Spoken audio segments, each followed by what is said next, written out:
Electromagnetic wave, ठीक है, EMW। तो EMW इलेक्ट्रोमैग्नेटिक वेव को सबसे प्रथम बताने वाला जो साइंटिस्ट था उसका नाम क्या था? मैक्सवेल, ठीक है, मैक्सवेल था। तो मैक्सवेल ने सबसे पहले एक ऑब्जर्वेशन किया। हम यहाँ देखने वाले हैं मैक्सवेल का ऑब्जर्वेशन। मैक्सवेल ने ऑब्जर्वेशन कैपेसिटर में देखा, तो उन्होंने कैपेसिटर का प्लेट लिया, 2 प्लेट होता है कैपेसिटर में, उसका कनेक्शन किससे किया? सेल से किया। तो उसने देखा कि कनेक्शन करने की वजह से यहाँ से करंट गया, और करंट जाने के बाद में इस कैपेसिटर की प्लेट को चार्ज कर दिया। तो कैपेसिटर को प्लेट को चार्ज करने के बाद में कैपेसिटर का प्लेट चार्ज हो गया, और इसमें एक मैग्नेटिक नीडल की व्यवस्था कर दी। इसने क्या कर दिया? मैग्नेटिक कंपास से मैग्नेटिक नीडल की व्यवस्था कर दी, और बाद में देखा कि ये मैग्नेटिक नीडल क्या कर रहा था? डिफ्लेक्ट कर रहा था। क्या कर रहा था? डिफ्लेक्ट, ठीक है, ये डिफ्लेक्ट कर रहा था। तो ये सोचा कि ये डिफ्लेक्ट क्यों किया? क्योंकि तो यहाँ तो बन रहा है इलेक्ट्रिक फील्ड, यहाँ पे क्या बन रहा है? Electric field. तो क्या इलेक्ट्रिक फील्ड से मैग्नेटिक फील्ड बनाया जा सकता है? तो यस, क्योंकि देखो मैग्नेटिक फील्ड बनेगा तभी कोई चीज डिफ्लेक्ट होती है। तो उसने ऑब्जर्व किया कि पहले तो चेंज इन इलेक्ट्रिक फील्ड होगा, क्योंकि यहाँ जब करंट जाएगा तो करंट में यहाँ तुरंत ही करंट पूरा नहीं पहुंच जाएगा, करंट को जाने में यहाँ टाइम लगेगा, और उससे पहले यहाँ इलेक्ट्रिक फील्ड बनना स्टार्ट हो गई होगी। तो यहाँ धीरे धीरे इलेक्ट्रिक फील्ड बन रही थी, और धीरे धीरे इलेक्ट्रिक फील्ड बनने की वजह से इलेक्ट्रिक फील्ड में क्या आ रहे थे? चेंजेस आ रहे थे।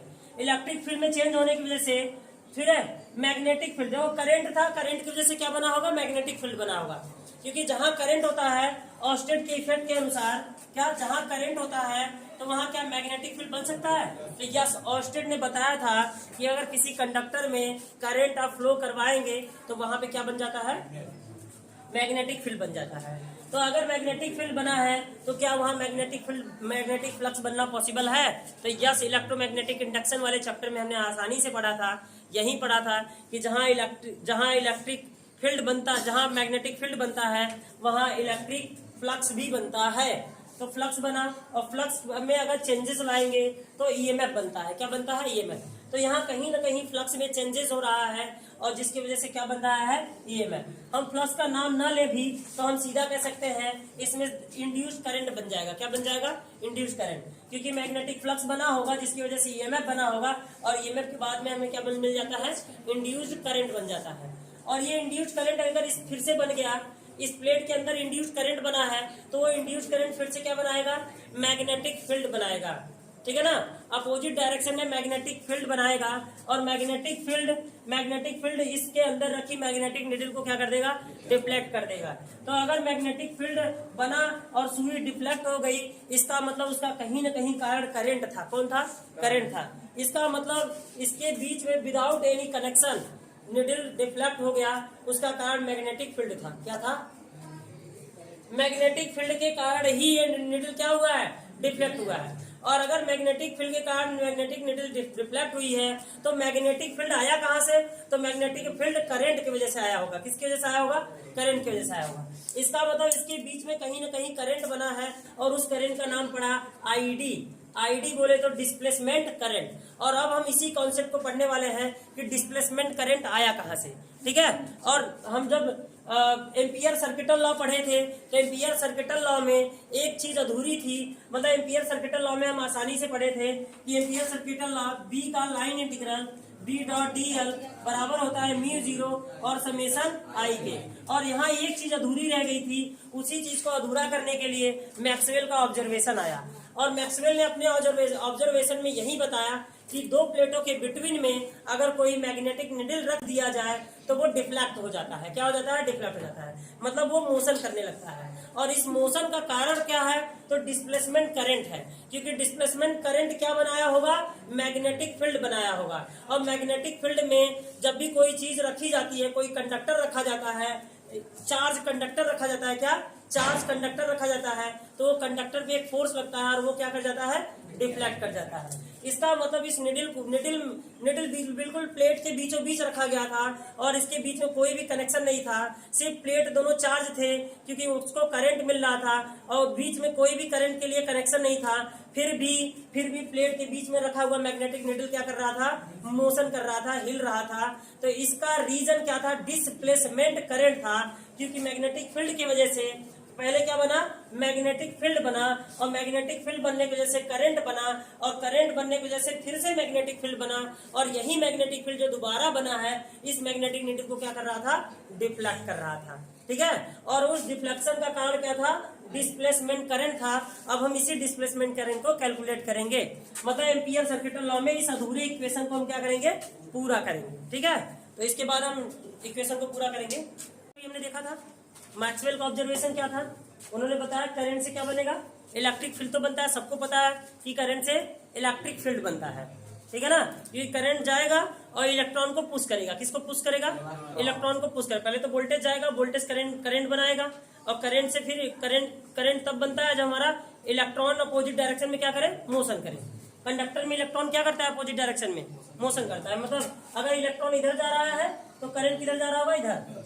ठीक है ना, इलेक्ट्रॉन इधर जा रहा है तो करंट किधर जा रहा होगा, इधर, अपोजिट डायरेक्शन में। तो करंट की वजह से चार्ज में मोशन हुआ, और चार्ज में मोशन होने की वजह से इलेक्ट्रिक फील्ड बना। तो इलेक्ट्रिक फील्ड बनने की वजह से मैग्नेटिक फील्ड बन गया। क्या बन गया, मैग्नेटिक फील्ड। मैग्नेटिक फील्ड बना और जिसकी वजह से क्या बन गया, करंट बन गया, और करंट की वजह से ही ये क्या कर गया, डिफ्लेक्ट हो गया। बोले तो इसका पूरा रीजन था कि मैग्नेटिक फील्ड बना। क्या बना, मैग्नेटिक फील्ड। और मैग्नेटिक फील्ड मैग्नेटिक नीडल को डिफ्लेक्ट कर सकती है 100%। और मैग्नेटिक फील्ड बनने की वजह से इसमें डिस्प्लेसमेंट करंट बन गया। क्या बन गया, डिस्प्लेसमेंट करंट। और यही मैक्सवेल का ऑब्जर्वेशन था, और मैक्सवेल के ऑब्जर्वेशन को प्रूव करने के लिए हम यहाँ क्या किया गया, फर्स्ट प्लेट का इलेक्ट्रिक फील्ड E1 और सेकेंड प्लेट का इलेक्ट्रिक फील्ड E2 लिया गया। तो फर्स्ट प्लेट का इलेक्ट्रिक फील्ड, फर्स्ट प्लेट में हमने गॉसेस लॉ में पहले ही पढ़ लिया था कि फर्स्ट प्लेट के लिए जो इलेक्ट्रिक फील्ड निकल के आता है वो सिग्मा अपॉन 2 एप्सिलॉन नॉट होता है। सेम हमारा पॉजिटिव प्लेट के लिए भी वही होता है, और निगेटिव प्लेट के लिए भी जो हमारा इलेक्ट्रिक फील्ड की वैल्यू होती है वो सिग्मा अपॉन 2 एप्सिलॉन नॉट ही होती है।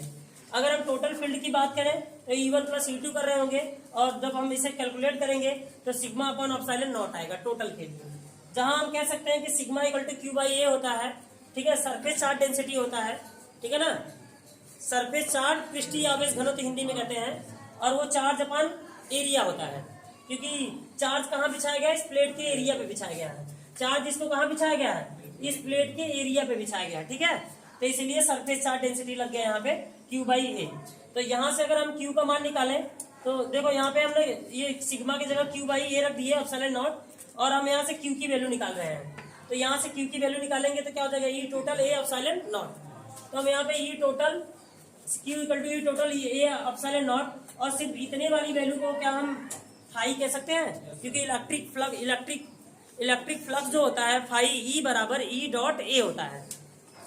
तो इलेक्ट्रिक फ्लक्स फाई E बराबर E डॉट A हमने ले लिया, और उसके बाद में हमने जहां E डॉट A था या EA है वहां हमने फाई लिख दिया, इलेक्ट्रिक फ्लक्स लिख दिया।